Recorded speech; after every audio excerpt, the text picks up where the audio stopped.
À Moscou, devant le Parlement russe, Vladimir Poutine se positionne en chef de guerre.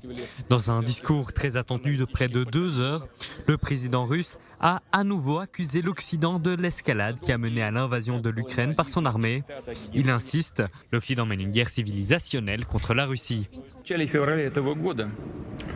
Les élites occidentales ne cachent pas leur objectif d'infliger, comme elles le disent, une défaite stratégique à la Russie. Dans ce cas, nous parlons de l'existence de notre pays, mais ils ne peuvent pas non plus ne pas se rendre compte qu'il est impossible de vaincre la Russie sur le terrain.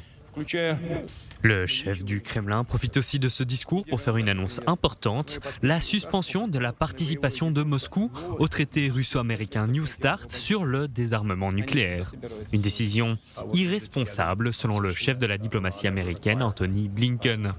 Autre réaction outre-Atlantique, celle de Jake Sullivan, qui dénonce l'absurdité dans l'idée que la Russie était sous une forme de menace militaire de la part de l'Ukraine ou de quiconque d'autre. Le discours du président russe intervient alors que le président américain était hier à Kiev. Dans une visite qualifiée par Volodymyr Zelensky d'historique, Joe Biden a insisté sur le soutien indéfectible américain à l'Ukraine contre l'invasion russe.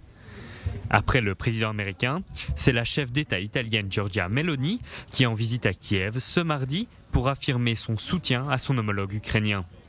Au même moment, une délégation de parlementaires israéliens est aussi à Kiev, une semaine après le ministre des Affaires étrangères Eli Cohen. Dans une rencontre avec le président ukrainien, Volodymyr Zelensky a demandé de l'aide israélienne supplémentaire. Une visite du Premier ministre Benjamin Netanyahou à Kiev dans un futur proche serait envisagée. Pour Yuli Edelstein, un parlementaire du Likoud, Israël doit se tenir du côté de l'Ukraine. J'ai rencontré hier soir le président de l'Ukraine, Zelensky, et j'ai vu de mes propres yeux ce qui se passe dans la région.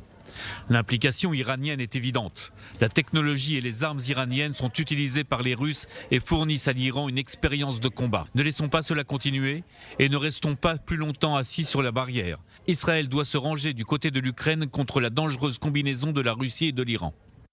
Au même moment, les Nations Unies ont publié un rapport selon lequel plus de 8000 civils auraient été tués en Ukraine depuis le début de l'invasion russe. Néanmoins, la Commission des droits de l'homme de l'ONU insiste sur le fait que ce chiffre est probablement bien en deçà de la réalité et qu'il travaille encore sur un bilan plus exact.